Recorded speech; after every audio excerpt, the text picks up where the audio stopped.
સ્વાગત છે આજના અમારા હળા ચકલા બ્લોગમાં। તો મિત્રો અમે બોચરાજી આવ્યા હતા, તો મધનીરે દર્શન કરવા મિત્રો સંકલ્પપુરના જય બોચરમાં। તો તમને બતાવીએ અમે જોઉં મિત્રો શ્રી બોચરાજી માતાજી મંદિર મૂળ આદ્ય સ્થાન સંકલ્પપુર। તો તમને અંદરથી દર્શન કરાવે મિત્રો।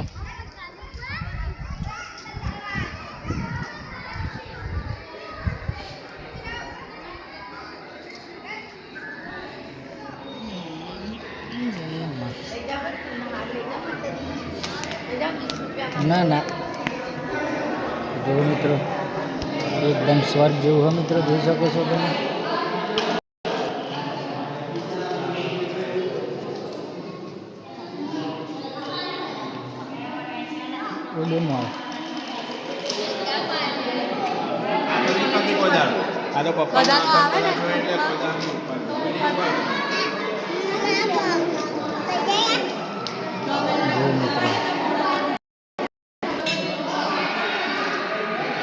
જય બોચરમાં મારી હાલ કરજો।